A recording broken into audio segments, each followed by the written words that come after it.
வேளையிலே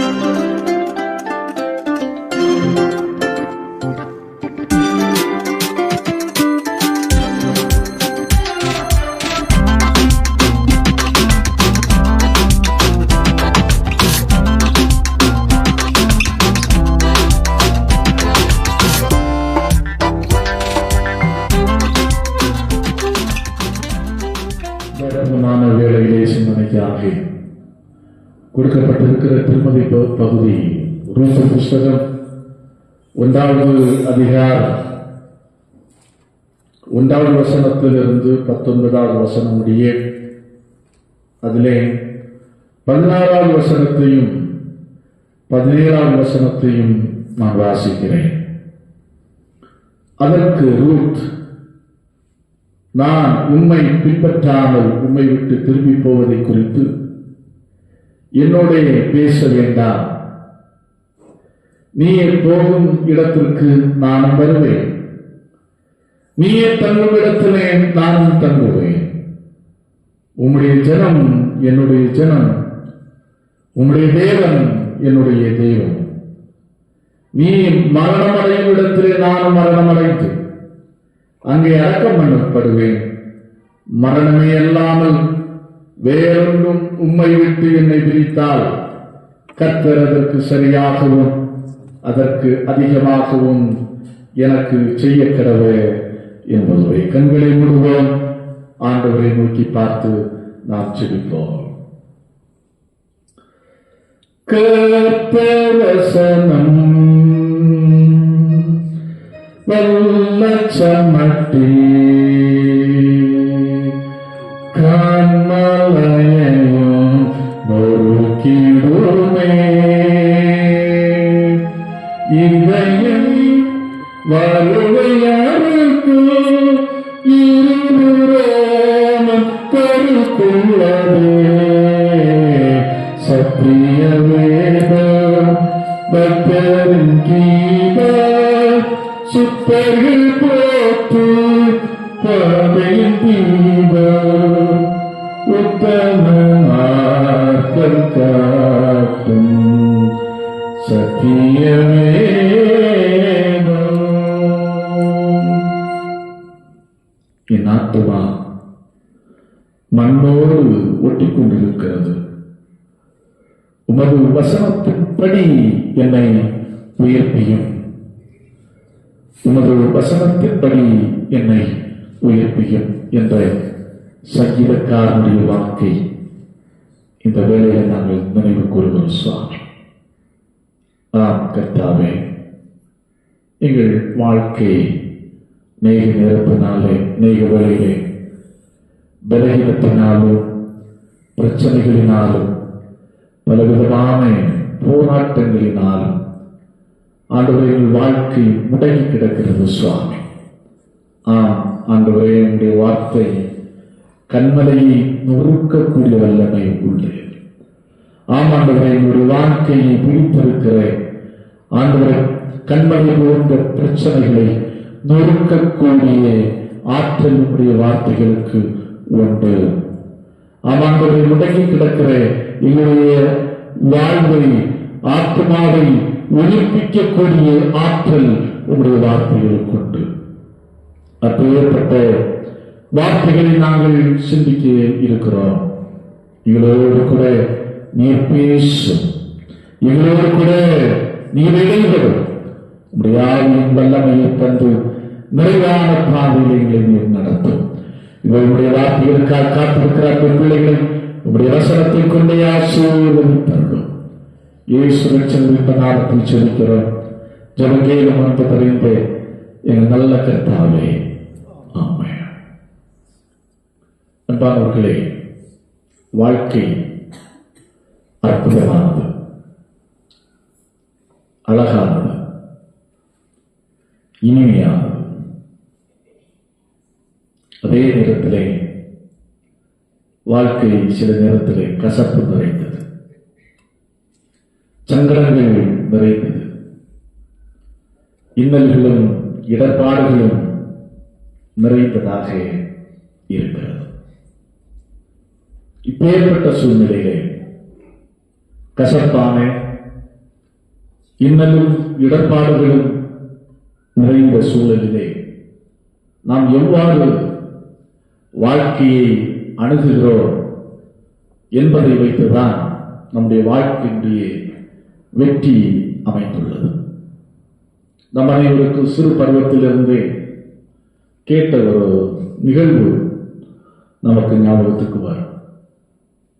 ஸ்காட்லாந்து நாட்டை ஆண்ட மன்னன் ராபர்ட் ப்ரூஸ் ஆங்கிலேயர்களை எதிர்த்து யுத்தம் செய்தார். ஒரு முறை தோற்றான், 2 முறையில் தோற்றான், 3, 4, 5, 6 என்று 6 முறைகளும் வரிசையாக தோற்றுக்கொண்டே இருந்தான். எடுத்த முயற்சிகள், எஃபர்ட்டுகள் எல்லாம் வீணானது. கடைசியாக ஒரு குகையிலே போய் படுத்துக் கொண்டான். தங்கியிருக்கிறான், மறைந்திருக்கிறான். அங்கே சிலந்தி வலையை பார்க்கிறார். குகை வாசலிலே சிலந்தி கூடு கட்டுகிறது. ஆனால் அது தோற்று போகிறது. அதுவும் பல முறை தோற்று போகிறது. கடைசியாக வெற்றி அடைகிறது. அதை பார்த்து தனக்கும் ஒரு புத்தெழுச்சி மனசுக்குள்ளே பிறக்கிறது. என்ன 6 முறையில் தானே தோற்றம், ஏன் இன்னும் எதிர்த்து புதிய யுக்தியோடு யுத்தம் செய்யக்கூடாது என்று நினைத்து மீண்டும் களத்தில் இறங்கினான். படையை திரட்டினான். ஆங்கிலேயருக்கு எதிராக யுத்தம் தொடுத்தான். ஒரு மாபெரும் வெற்றியை பெற்றார். இந்த நாளிலே சிந்தனைக்குரிய பகுதியிலே ஒரு அருமையான குடும்பத்தை நாம் பார்க்கிறோம். அந்த குடும்பம் இப்போது எதனால் பாதிக்கப்பட்டிருக்கிறது என்று சொன்னால், பஞ்சத்தினால், வறுமையினால் அந்த குடும்பம் மிகவும் பாதிக்கப்பட்டிருக்கிறது. பெத்லகேமிலே வாழ்ந்து கொண்டிருந்த ஒரு அற்புதமான குடும்பம், எலிமெலேக், நகோமி, அருமையான 2 பிள்ளைகள், மக்லோன், கிளியோன், அற்புதமான ஒரு அழகான குடும்பம். அந்த குடும்பத்துக்கு, அந்த பகுதிக்கு, பெத்லகேம் பகுதிக்கு ஒரு பிரச்சனை, ஒரு பஞ்சம், வறட்சி வருகிறது. உணவுக்கு வழியில்லாத ஒரு சூழ்நிலை உண்டாகிறது இந்த குடும்பத்தார். பெத்லகேம் என்று சொன்னாலே அதனுடைய அர்த்தம் என்னவென்று சொன்னால், அப்பத்தின் வீடு. அப்பத்தின் வீடு என்று அழைக்கப்பட்ட அந்த பெத்லகேமிலே வாழ்கின்ற மக்களுக்கு என்ன இல்லை? அப்பமில்லை, உணவில்லை. ஆகையினால் எல்கானா ஒரு தீர்மானம் எடுக்கிறார். குடும்ப தலைவர் அல்லவா, ஒரு தீர்மானம். இந்த வறுமையை போக்க, இந்த பஞ்சத்திலிருந்து தப்ப, உயிரோடு காத்துக்கொள்ள எங்கே போவதென்று தீர்மானிக்கிறார். மோவாப் தேசத்திற்கு போவதென்று தீர்மானிக்கிறார். அது தவறில்லைதான். பஞ்சம் பிழைக்க போகிறது தவறில்லை. நீங்கள் ஆபிரகாமிடத்திலிருந்து பாருங்கள். அவர்களும் பஞ்சத்திலிருந்து தங்களை காப்பாற்றிக் கொள்ள இடம் விட்டு இடம் நகர்ந்தார்கள். ஆபிரகாம், ஆதியாகமம் 12வது அதிகாரத்தை நாம் வாசித்து பார்ப்போம் என்று சொன்னால், ஆபிரகாம் எங்கே போகிறார்? பஞ்சத்தின் நிமித்தம் எகிப்துக்கு போகிறார். அங்கே எகிப்துக்கு போன இடத்திலே தான் தன்னுடைய மனைவியை சகோதரி என்று சொல்லக்கூடிய ஒரு நிலைக்கு, பரிதாபகரமான நிலைமைக்கு அவன் என்ன செய்யப்பட்டான்? தள்ளப்பட்டான். அதே போல ஈசாக்கு எங்கே போகிறான் என்று, பெலிஸ்தியருடைய தேசத்திற்கு போகிறான். அது 26வது அதிகாரம், 6வது அதிகாரம், 26 ஆதியாகமம் 26வது அதிகாரம் 1 முதல் 9 முடிவுள்ள வசனங்களை வாசித்து பார்க்கின்ற போது மிக தெளிவாக கண்டுகொள்ள முடியும். ஆபிரகாமுக்கு என்ன நிலை ஏற்பட்டதோ அதே போல பஞ்சம் பிழைக்க போன ஈசாக்கும் தன்னுடைய மனைவியை எப்படி என்று சொல்லக்கூடிய நிலைமை உண்டாகிறது? சகோதரி என்று சொல்லக்கூடிய நிலைமை உண்டாகும். அதே போல யாக்கோபும் கடைசியாக எங்கே போகிறான்? தன்னையும் தன் குடும்பத்தையும் தன்னுடைய பிள்ளைகளுடைய வாழ்வை காப்பாற்ற வேண்டிய கட்டாயமான சூழ்நிலைக்கு தள்ளப்பட்ட போது பஞ்சத்தின் நிமித்தம் எங்கே போகிறார்? எகிப்துக்கு போகிறதை திருமறையிலே குறிப்பாக ஆதியாகமம் 40 முதல் 46 முடியுள்ள அதிகாரங்களை வாசித்து பார்க்கின்ற போது மிக தெளிவாக நாம் கண்டுகொள்ள முடியும். இங்கே எலிமெலேக் ஒரு நல்ல தீர்மானம் எடுக்கிறார். நல்ல தீர்மானம் தான். ஆனால் எங்கே போகிறான்? மோவாப் தேசத்திற்கு போகிறான். மோவாப் தேசத்திற்கு போகிறான். இந்த தேசத்தை குறித்து ஏற்கனவே கடவுள் மிக பல இடங்களிலே எச்சரித்திருக்கிறதை நாம் பார்க்கிறோம். உபாகம புஸ்தகம், அதாவது எண்ணாகமம் 25வது அதிகாரம் 1 முதல் 3 முடியுள்ள வசனங்கள், உபாகமம் 23வது அதிகாரம் 3வது வசனம் இந்த மோவாபியரை குறித்து மிக அருமையாக சொல்லுகிறது. அம்மோனியனும் மோவாபியனும் கர்த்தருடைய சபைக்கு உட்படலாகாது. அழகாய் சொல்கிறது. அம்மோனியனும் மோவாபியனும் கர்த்தருடைய சபைக்கு உட்படலாகாது. அப்போ கடவுளால் ஒருவேளை லோத்து வழியாக இஸ்ரவேல் ஜனங்களுக்கு உறவிருந்த ஒரு சின்ன உரிமை இருந்தால் கூட கடவுளால் புறக்கணிக்கப்பட்ட ஒரு கூட்டமாகத்தான் இந்த மோவாபியர் இருந்தார்கள். ஏனென்று சொன்னால் அதற்கு காரணம் இருக்கிறது. அதான் எண்ணாகமம் 25வது அதிகாரம் 1 முதல் 3 முடியுள்ள வசனங்களை வாசித்து பார்க்கும்போது தெளிவாய் கற்றுக்கொள்ள முடியும். அந்த தேசத்து மக்கள் மோவாபியர் பாகால் பேயோர் என்ற தெய்வத்தை அவர்கள் வழிபட்டார்கள். தெய்வத்திற்கு பலிகளை செலுத்தினார்கள், நேர்த்திக்கடன்களை செலுத்தினார்கள். இதெல்லாம் நாம் பார்க்கிறோம். ஆகினால் சில நேரத்தில் இஸ்ரவேல் ஜனங்கள் அதை செய்த காரணத்தினால் கடவுளுடைய கோபம் யார் மேல் கொண்டது? இந்த இஸ்ரவேல் மக்கள் மேல் கொண்டது. அப்போது இப்போது யார் போகிறது? எலிமெலேக் ஒரு தீர்மானம் எடுக்கிறான். பஞ்சம் பிழைப்புக்காக எங்கே போகிறார்? மோவாப் தேசம். பெத்லகேம் வாக்களிக்கப்பட்ட தேசம், கடவுளால் கொடுக்கப்பட்ட தேசம். பஞ்சம் வந்த காரணத்தினால் அவன் பஞ்ச பிழைப்புக்காய் போகிறான். எதை நாடி போகிறான்? கடவுளால் வெறுக்கப்பட்ட ஒதுக்கப்பட்ட தேசத்திற்கு அவன் போகிறான். சுகமுகத்திற்காக, சுகத்திற்காக, சுகமான வாழ்வுக்காக, கடவுளுக்கு பிரியமற்ற தேசத்தை அவன் தெரிந்து கொண்டதுதான் எலிமெலேக் செய்த தவறு. நாம் கிறிஸ்துவுக்குள் அன்பானவர்களே, அங்கே போற ஒரு குறிப்பிட்ட காலத்துக்காக போனவர்கள் அங்கே என்ன நடக்கிறது? அங்கே இருக்கிறார், எல்லாமே சுகமா இருக்கு, கம்ஃபர்டா இருக்கு, எல்லாமே கம்ஃபர்டபுளா இருக்கு. நல்ல உணவு கிடைக்கிறது, நல்ல தண்ணீர் கிடைக்கிறது, நல்ல சாப்பாடு, எல்லாமே அவர்களுக்கு ஒத்து வந்துருச்சு. இனி இங்கேயே தொடர்ச்சியாக வாழ்வோம் என்று என்ன செய்து விட்டார்கள்? தீர்மானித்து விட்டார்கள். அதோடு மட்டுமல்லாமல் அடுத்த கட்ட தவறு என்னவென்று சொன்னால், தன்னுடைய பிள்ளைகளுக்கு எங்கே திருமணம் முடித்து வைக்கிறார்கள்? மோவாபியரிடத்திலிருந்து சம்பந்தம் கலந்தார்கள். முதலாவது அந்த தேசத்துக்கு போனதே ஒரு பெரிய தவறு. இரண்டாவதாக அங்கே உள்ள பெண்களை தன்னுடைய மகன்களுக்கு என்ன செய்து வைக்கிறார்கள்? மனம் முடித்து வைக்கிறார்கள். நன்றாக புரிந்து கொள்ள வேண்டும். அப்போ கடவுளுக்கு ஒவ்வாத காரியத்தை அங்கு செய்கிறார். அதான் சொல்லுவார்கள், சோறு கண்ட இடம் சொர்க்கம். சோற்றுக்காக போனார்கள், சுகமா இருந்தது. இப்போது அதையும் தாண்டி அவர்கள் ஒரு சமூக உறவிலே, பிணைப்பிலே அவர்கள் ஈடுபடுகின்றார்கள். ஆகினால் அதனுடைய விளைவு என்ன? தொடர்ச்சியாக இவரும் மறித்து போகிறார், எலிமெலேக்கும் மறித்து போகிறார். அதற்கு முன்பாக எலிமெலேக்கும் மறித்து போகிறார். இரண்டாவதாக மக்களோரும் மறித்து போகிறார்கள், கிளியோரும் மறித்து போகிறார். அடுத்து அதனுடைய விளைவுகள் பாருங்கள். இந்த 2 பேருக்குமே என்ன இல்லை? குழந்தைகள் இல்லை. குழந்தைகள் இல்லாத ஒரு நிலைமை, குழந்தைகள் இல்லாத நிலைமை, அவருடைய கற்பம் அடைக்கப்பட்டிருந்த நிலைமை.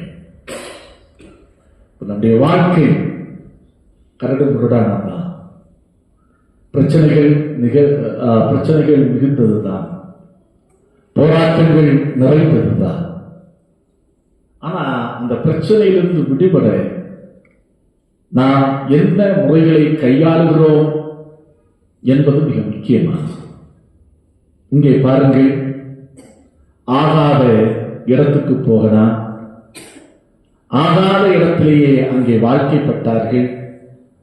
அங்கே இருந்தால் அங்கே உள்ள தெய்வ காரியங்களுக்கும் அவர்கள் ஒருவேளை என்ன செய்திருக்கக்கூடும், தங்களை தெய்வீக காரியங்கள் தங்களை இணைத்திருக்கக்கூடும்.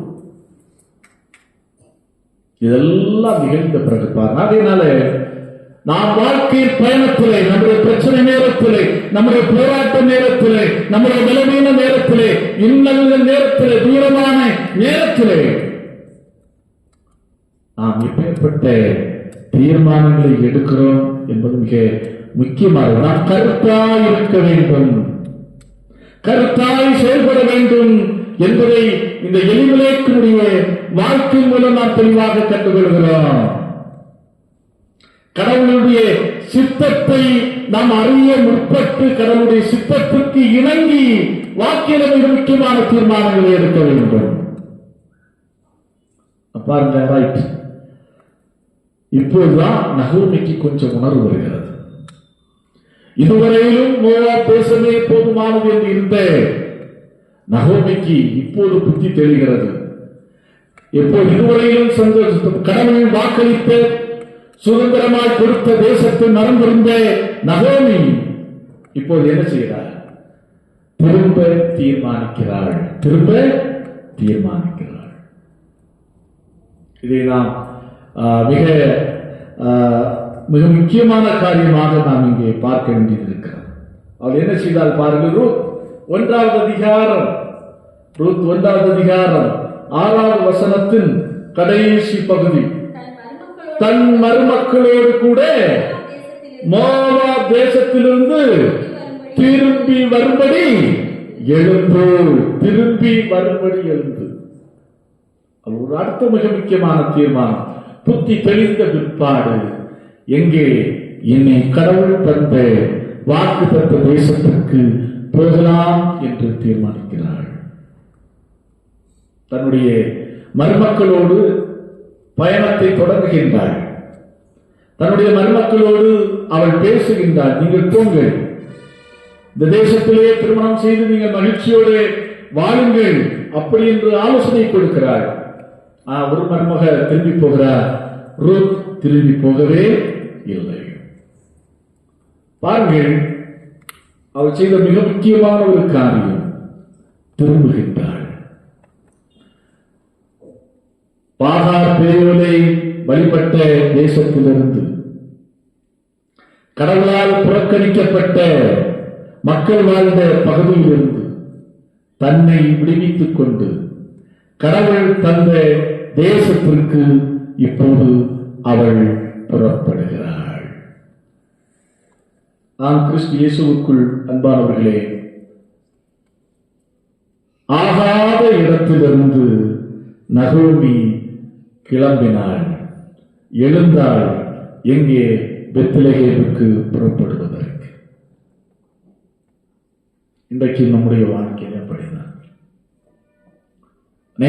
நேரத்திலே ஆகாத இடத்துல போய் நாம் உட்கார்ந்து கொண்டிருக்கிறோம். பாருங்கள், லூக்கா எழுதிய நற்செய்தி நூல் 15வது அதிகாரத்தை வாசித்து பார்க்கின்ற போது தெளிவாய் கண்டுகொள்ள முடியும். ஒரு தந்தை 2 மகன்கள். இளைய மகன் தந்தையை கட்டாயப்படுத்தி சொத்துக்களை எல்லாம் வாங்கி அதை விற்று வீராடி எல்லாவற்றையும் அழிக்கிறான். எவ்வளவு ஜாலியாக இருக்க முடியுமோ ஜாலியாக வாழ்ந்து பணத்தை எல்லாம் விரயம் செய்கின்றான். கடைசியில பன்றி மேய்க்கின்ற தொழிலுக்கு அவன் போகின்றான்.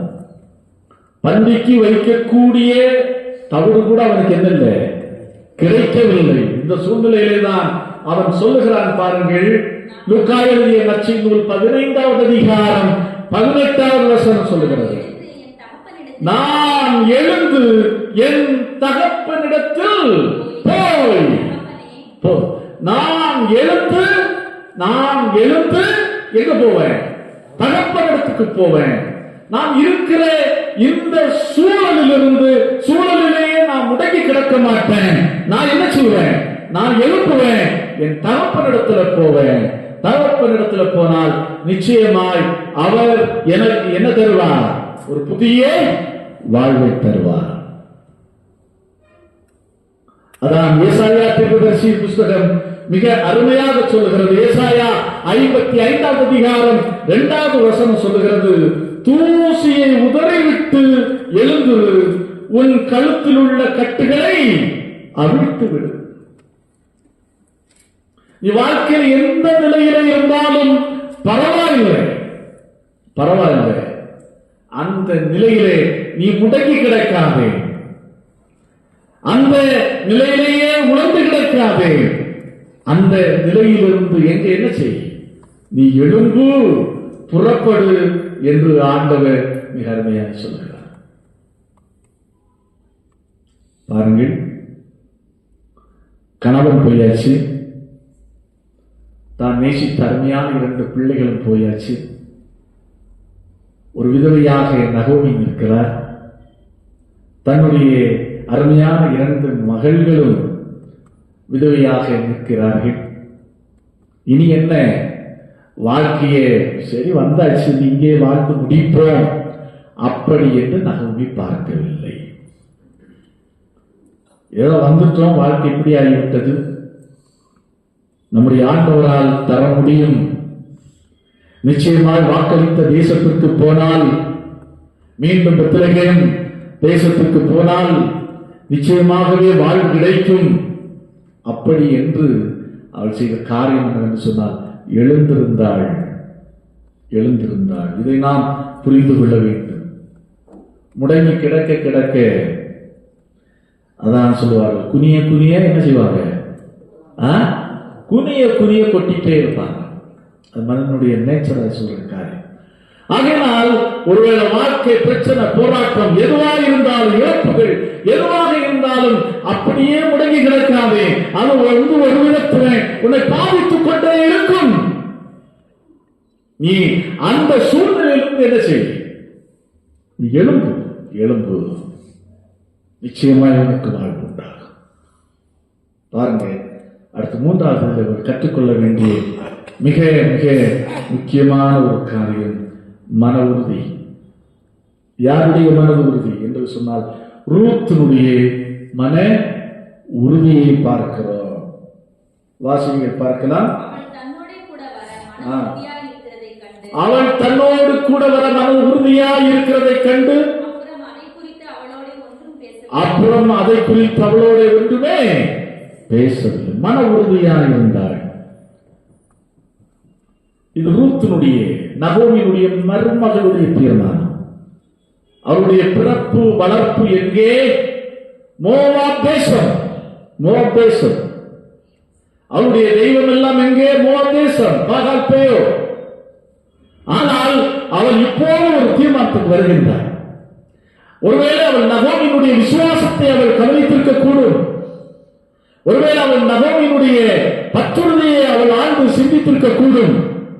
ஆகையினால் அவள் என்ன செய்கிறாள்? இப்போது தன்னுடைய தேசத்தையும் தன்னுடைய குடும்பத்தையும் விட்டு, தன்னுடைய தான் பின்பற்றி வந்த சமய சடங்காச்சாரங்களை விட்டுவிட்டு அவள் நகோமியை உறுதியாய் பின்பற்ற முடிவெடுக்கின்றாள்.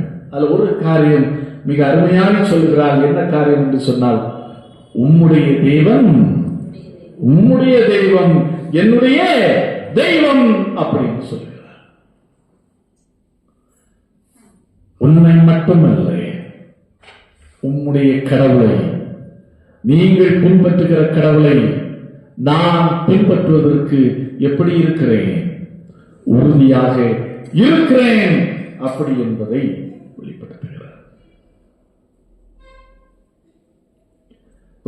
ஒரு மோவாப், அதாவது ஒரு யூத பெண்மணி அல்ல, கடவுளால் வெறுக்கப்பட்ட ஒதுக்கப்பட்ட லாய்க்கேல என்று சொல்லப்பட்ட ஒரு மக்களினத்தை சேர்ந்த பெண் தான் ரூத்.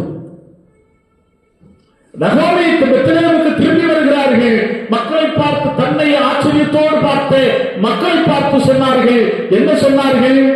என்ன நீங்க நகோமின்னு அழைக்காதீங்க, என்னை எப்படி அழைங்க?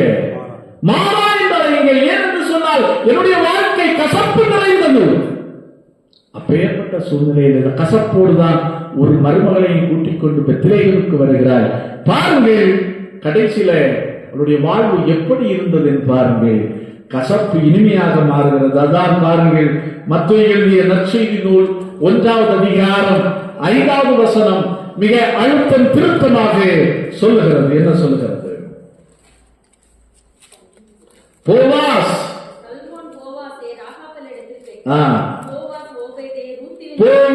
ஓபேத்தை எப்படி பெற்றான்? ரூத்தினிடத்தில் பெற்றான். இந்த ரூத்தினிடத்தில் பெற்றான், ஓபேத்தை பெற்றான். ஓபேத் யாரை பெற்றான்? ஈசாயை பெற்றான். ஈசா யார்? தாவீதுடைய தகப்பன்.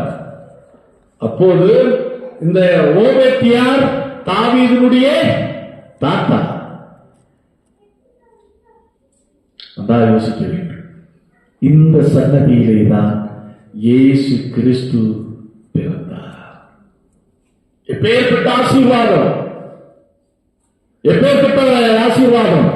எந்த அளவிற்கு வாழ்க்கை அவர்களுக்கு கசப்பாக இருந்ததோ அந்த அளவிற்கு வாழ்க்கை, ரூத்தினுடைய வாழ்க்கை, நகோமியினுடைய வாழ்க்கை இனிமையாக மாறியது. காரணம் என்னவென்று சொன்னால், அவர்கள் ஒன்று பெத்லெஹேமுக்கு வந்தார்கள், இரண்டாவதாக கடவுளை பின்பற்றுவதிலே உறுதியாக இருந்தார்கள். அதான் இன்றைக்கு வாசித்து கேட்ட நிருப பகுதியிலே பவுலடிகளார் தீமோத்தேயுக்கு அருமையான ஒரு ஆலோசனை சொல்றார். நீயும் நல்ல போர் சேவகனாக இருந்து என்ன அனுபவி? தீங்கு அனுபவி. என்ன பெரிய ஆலோசனை! எப்படி வாழ்த்துறார் பாருங்க, எப்படி ஆலோசனை கொடுக்கிறார் பாருங்க. நீ என்ன அனுபவிப்பாயாக? தீங்கு அனுபவிப்பாயாக. இந்த தீங்கு தாயா, பிரச்சனை தாயா, போராட்டம் உன்னை கரெக்டான இடத்துல கொண்டு வந்து சேர்க்கும் அப்படி என்று சொல்றார். அதான் அதே 12வது வசனம் சொல்லுகிறது. என்ன சொன்னார்? அவரோடு கூட பாடுகளை சகித்தோமானால் அவரோடு கூட முந்தின வசனம் சொல்கிறது, அவரோடு கூட நாம் மரித்தோமானால் அவரை நாம் மறுதலித்தால் அவர் நம்மை மறுதலிப்பார். எல்லா சூழ்நிலையிலும் ஜீவனுள்ள கடவுளை பின்பற்றுகிற மக்களாக இருக்க வேண்டும். அதான் வாழ்வுக்கான ஆசீர்வாதம்.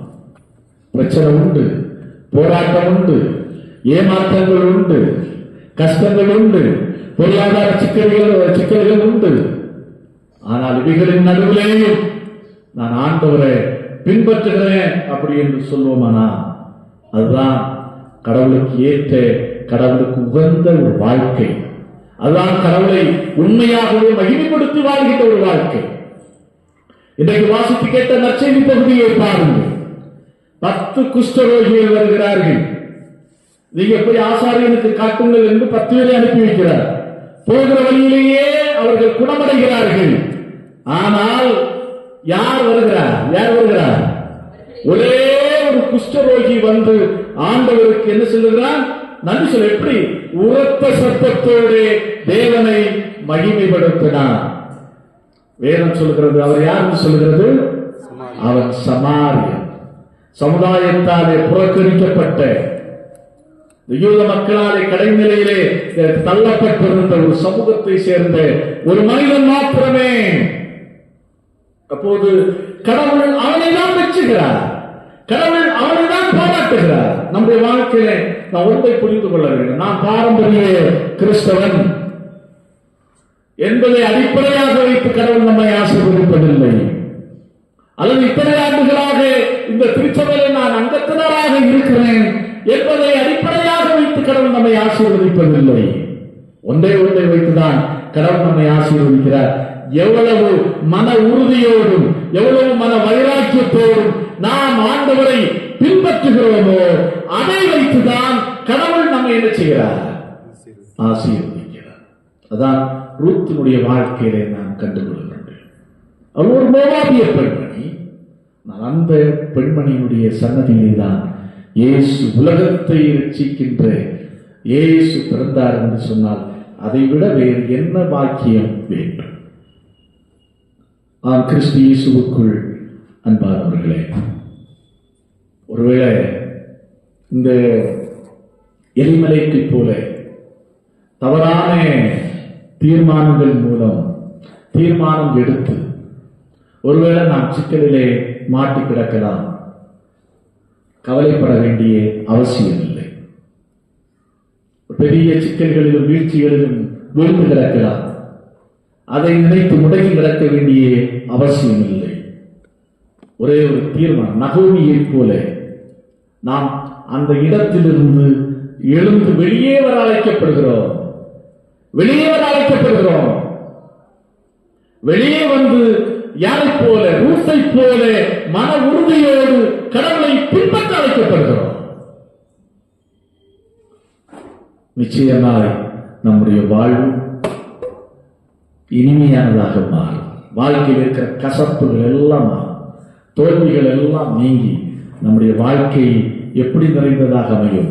வெற்றி நிறைந்ததாக அமையும் என்ற ஆழ்ந்த உண்மையை நாம் புரிந்து கொள்ள வேண்டும். கிறிஸ்து இயேசுவுக்குள் அன்பானவர்களே, நம்மை ரட்சிக்கும்படியாக, நம்மை ஆசீர்வதிக்கும்படியாக, நம்மை மோட்ச வீட்டிலே சேர்க்கும்படியாக கல்வாரி சிலுவையிலே இயேசு கிறிஸ்து மரித்தார், அடக்கம் செய்யப்பட்டார், 3ஆம் நாள் உயிர்த்தெழுந்தார். இன்றைக்கு நம்மோடு வாழ்ந்து கொண்டிருக்கிறார். எங்கே ஆசீர்வாதம் இருக்கிறது என்று சொன்னால் அவரை உறுதியாக மன உறுதியோடு பின்பற்றுவதிலே தான் மெய் ஆசீர்வாதம் இருக்கிறது. ஆகையினால் கவலைப்பட வேண்டாம். ஐயோ, என் வாழ்க்கையில தவறான முடிவெடுத்து நான் வீழ்ச்சியுற்று கிடக்கிறேனே என்று கவலைப்பட வேண்டாம். எழுந்திருங்கள், நகோமியை போல புறப்படுங்கள். யாரிடத்திலே? ஆண்டவரிடத்திலே. ரூத்தை போல மன உறுதியோடு பின்பற்றுங்கள். உன்னுடைய தேவன் என்னுடைய தேவன் என்ற மன உறுதியோடு அவரை பின்பற்ற நம்மை அர்ப்பணிக்கின்ற போது நிச்சயமாக நம்முடைய வாழ்க்கையில் இருக்கிற மாறா போன்ற கசப்புகள் மாறி நம்முடைய வாழ்க்கையில் மதுரம் நிறைந்ததாக அமையும். ஆண்டவர் தாமே இந்த வார்த்தைகளை கொண்டு நம்ம ஒருவரையும் ஆசீர்வதிப்பாராக. ஆமென். எல்லா புத்திக்கும் மேலான தெய்வ சமாதானம் உங்கள் இருதயங்களை சிந்தனைகளையும் கிறிஸ்து இயேசு நாமத்தால் கற்றுக்கொள்வதாக.